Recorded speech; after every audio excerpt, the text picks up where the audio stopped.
ये कहानी मैं मैक्सी के पॉइंट ऑफ व्यू से बताने जा रहा हूँ। ये उस दिन की बात है जब मैं और मेरे दोस्त मेरी दादी के घर में पूर्णिमा की रात अपने बैल्कनी में लेटे हुए थे और चांद की तरफ देख के बातें भी कर रहे थे। तभी हमें एक चमगादड़ जैसी चीज़ दिखाई देती है। वो देखने में तो इंसान की ही तरह थी, लेकिन उसके हाथ चमगादड़ की तरह थे और वो उड़ भी रहा था, लेकिन उसके शरीर बिल्कुल इंसानों की तरह थी और आंखें पूरी की पूरी ग्रीन कलर की थी, जिसको देख के हम लोग डर के भागने लगे और घर में जाके हम लोग बैठ गए कि वो असल में था क्या, एक बड़ा चमगादड़, जिसको देखने के बाद हमारी रातों की नींद उड़ चुकी थी और हम में इतनी हिम्मत नहीं थी कि फिर से बैल्कनी में जाके देखे। हमारी एक दोस्त मेरी का जूता बैल्कनी में ही रह गया था और जब हम उसको लाने के लिए बैल्कनी की तरफ बढ़ने लगे तो वो चीज़ धीरे धीरे दूर जाने लगी और हम धीरे धीरे शांत होने लगे, लेकिन आज तक हमें समझ नहीं आया कि वो था क्या। ये कहानी मैं डायना के पॉइंट ऑफ व्यू से बताने जा रहा हूँ। एक दिन हमारे स्कूल से हमारे टीचर ने हमें एक बहुत ही ज़्यादा पुराना हॉस्पिटल दिखाने के लिए लेके आए थे और जहाँ पे मैं उस हॉस्पिटल को देख के बहुत ही ज़्यादा खुश हो रही थी, क्योंकि मैं पहले कभी ऐसी कोई ट्रिप पे नहीं गई थी, इसीलिए मुझे काफ़ी खुशी थी। हम लोग हॉस्पिटल के अंदर गए। वो थोड़ा पुराना सा लग रहा था, लेकिन उसके एक कमरे से मुझे एक आवाज़ सुनाई दे रही थी और मैं बिना सुने उस कमरे की तरफ आकर्षित हो रही थी। धीरे धीरे मेरा आकर्षण बढ़ने लगा और मैं उन लोगों से अलग हो गई और मैं उस कमरे की तरफ देखने लगी और जाने लगी। जब मैं उस कमरे में गई तब मुझे वहाँ पे एक बहुत ही ज़्यादा खूबसूरत तो नहीं कह सकती, लेकिन एक सेंटा जैसे दिखने वाले आदमी मिले। मुझे ये सेंटा क्लॉज ही लग रहे थे और मैं बहुत ही ज़्यादा खुश हो गई, क्योंकि वो बिल्कुल सेंटा जैसी बातें कर रहे थे। वो पूछ रहे थे कि मेरा नाम क्या है और इस बार मुझे क्रिसमस में क्या चाहिए और मुझे क्या पसंद है। मैं उन्हें अपनी सारी इच्छाएं बता रही थी बहुत ही खुशी से। मुझे विश्वास था कि सेंटा ज़रूर मेरी इच्छाएं पूरी करेंगे, लेकिन मुझे थोड़ा अजीब भी लग रहा था। कुछ समय बाद जब मैं वहाँ से निकलने की कोशिश करने लगी, मैंने कहा कि मैं अब जा रही हूँ, मेरे को अपने घर जाना है।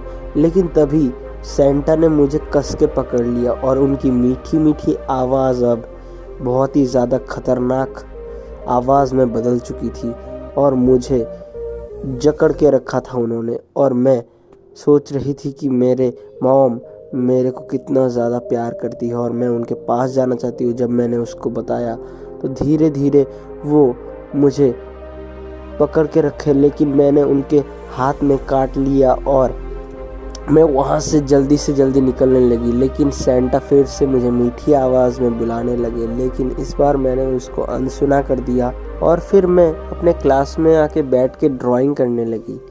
और ड्राइंग करते करते हम लोग उस हॉस्पिटल से धीरे धीरे बाहर निकलने लगे। लेकिन जब मैंने फिर से उस रूम की तरफ देखा तो वो रूम बिल्कुल ही खाली था। और जब मैंने ये सारी बातें मेरे अपनी मॉम डैड को बताई तो उन्होंने ये एक भद्दा मजाक समझकर मुझे गलत साबित कर दिया। लेकिन आज बड़ी होने के बाद भी मैं जब भी अपनी मॉम से ये बात करती हूँ तो वो मुझ पे बिल्कुल भी भरोसा नहीं करती और ये बातें मैंने इसीलिए फिर कभी किसी को नहीं बताई। असल में उस हॉस्पिटल में वो कोई सेंटा था ही नहीं, क्योंकि वो सेंटा के भेष में एक बहुत ही ज़्यादा खतरनाक आदमी था। अगर मैं उस दिन उसके हाथ को काट कर वहाँ से नहीं भागती तो वो मुझे पकड़ के अपने साथ ले जाता और मेरे साथ क्या करता ये मैं भी नहीं जानती। अच्छा हुआ, भगवान का शुक्रिया अदा करती हूँ कि मैं उस दिन बच गई। ये कहानी मैं जस्टिन के पॉइंट ऑफ व्यू से बताने जा रहा हूँ। ये तब की बात थी जब मैं सिर्फ 10 साल का था और मैंने एक बहुत ही ज़्यादा खतरनाक चीज़ का अनुभव किया था। मैं वैसे बहुत ही ज़्यादा शरारती हूँ, लेकिन मेरे साथ जो उस दिन हुआ वो मेरे रूह को कँपाने के लिए काफ़ी था, क्योंकि मेरे एसी भी ऑफ था और खिड़की भी बंद थी, लेकिन फिर भी इतनी ठंडी हवा आ कहाँ से रही थी। जब मैंने लिविंग रूम में देखा तो एक काले कपड़े पहनी औरत तो नहीं, वो शायद कोई चुड़ैली थी जो इधर से उधर लिविंग रूम में उड़ते हुए जा रही थी। मेरी तो ये देख के पूरी हालत ख़राब हो गई, लेकिन मैंने ये बात किसी को घर में नहीं बताई और नॉर्मली अपना दिन काटने लगा। लेकिन ये सब तब शुरू हुआ जब असल में हमें पता चला कि हमारी दादी को कैंसर है। फिर उनको ज़्यादा से ज़्यादा रेस्ट करने के लिए कहा गया। और फिर जब मैं दादी के रूम में जाके टीवी ऑन करके देखता और थोड़ी देर के लिए जब मैं बाहर गया तो मैंने देखा कि वहाँ पे वही चुड़ैल दादी को घूर रही है। ये देख के मेरी तो फटके चार हो गए और मैं जल्दी से अपनी रूम में कुंडी लगा के सो गया। लेकिन मैंने अपनी दादी को कुछ भी नहीं बताया। लेकिन एक दिन हद तो तब पार हो गई जब मैं एक दिन दादी के रूम में ही जाके सो गया और जब मेरी आँख लगने ही वाली थी तभी मैंने देखा कि वो चुड़ैल वहीं पे खड़ी हुई है और हमें ही घूर रही है। तभी मैं वहाँ से निकल के जल्दी से रूम में भाग गया और अपने बिस्तर पे जाके सो गया। और फिर अगले दिन मैं जब उठा तब मैंने देखा कि अभी भी वो औरत वहीं पे उसे घूर रही थी, मेरी दादी को। ये बात मैंने किसी को नहीं बताई तब तक जब तक मुझे ये पता नहीं चला कि आखिर वो है कौन। लेकिन मेरी भी वो सब और मुझसे रहा नहीं गया और मैंने जब अपनी बहन को ये सब बताया अब उसने मुझ पर विश्वास नहीं किया। लेकिन मैंने दादी को कभी कुछ नहीं बताया और मेरी बहन की तबीयत भी धीरे धीरे ख़राब होने लगी थी और उसने बताया कि मेरे साथ क्या क्या हो रहा है, लेकिन कोई भी उसकी बात पे विश्वास नहीं कर रहा था। लेकिन मैं अब इन सब चीज़ों से थक गया था। मेरे को ऐसे डर डर के जीना पसंद नहीं आ रहा था। ना तो मुझे स्कूल में शांति मिलती, ना तो खाने के समय, ना तो कहीं और में मेरा दिल लगता। मेरे को सिर्फ उसी चीज़ की याद आती जो मैं दादी के रूम में देखता हूँ और इसी वजह से मेरी तबीयत भी ख़राब होने लगी थी। और दादी ने एक दिन मुझसे पूछ ही लिया कि तुमने मेरे रूम में क्या ही देखा है, बताओ जल्दी मुझे। लेकिन मैंने उनको फिर भी नहीं बताया। उसके बाद मेरी एक दिन इतनी तबीयत ख़राब हो गई कि मेरे को फीवर आ गया, वो भी 104 डिग्री का। और फिर मेरा खाना पीना सब बंद हो गया। लेकिन मेरी दादी के साथ वही सब होना नहीं रुका और मेरे ये सब देख के और भी ज़्यादा दिमाग ख़राब हो जाता है।